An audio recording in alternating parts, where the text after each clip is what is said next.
ಮಾತಾಡಿದಾರಲ್ಲ, ಅದಕ್ಕೆ ಇನ್ನೊಂದು ಡೈಮೆನ್ಷನ್ ಇದೆ. ವೆಂಕಟಸ್ವಾಮಿ ಅವರು ಮಾತಾಡಿದ್ದು ಒಂದು ಡೈಮೆನ್ಷನ್, ಇನ್ನೊಂದು ಡೈಮೆನ್ಷನ್ ಏನ್ ಗೊತ್ತಾ? ಅಹಿಂದ ಚಳವಳಿಯನ್ನ ಸಿದ್ದರಾಮಯ್ಯನವರ ನಂತರ ತಾತ್ವಿಕವಾಗಿ ಮುಂದುವರಿಸಲಿಕ್ಕೆ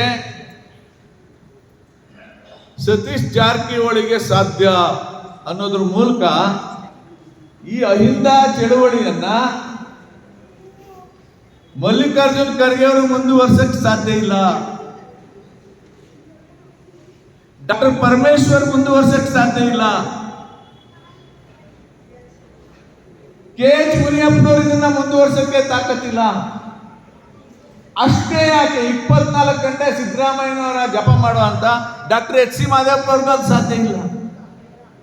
ಅಷ್ಟೇ ಯಾಕೆ ಮಲ್ಲಿಕಾರ್ಜುನ್ ಖರ್ಗೆ ಅವರ ಮಗ ಪ್ರಿಯಾಂಕ್ ಖರ್ಗೆಗೂ ಅದು ಸಾಧ್ಯ ಇಲ್ಲ ಅಂತ ಇಂಡೈರೆಕ್ಟ್ ಆಗಿ ಹೇಳ್ತಾ ಇದ್ದಾರೆ.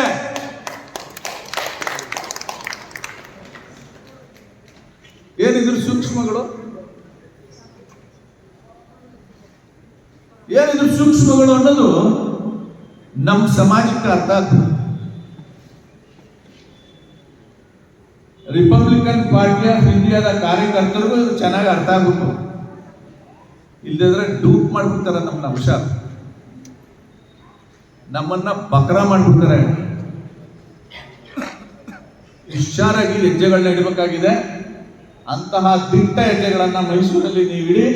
ನಿಮ್ಮ ಹೆಜ್ಜೆಗೆ ನನ್ನ ಹೆಜ್ಜೆನೂ ಸೇರಿಸ್ತೀನಿ.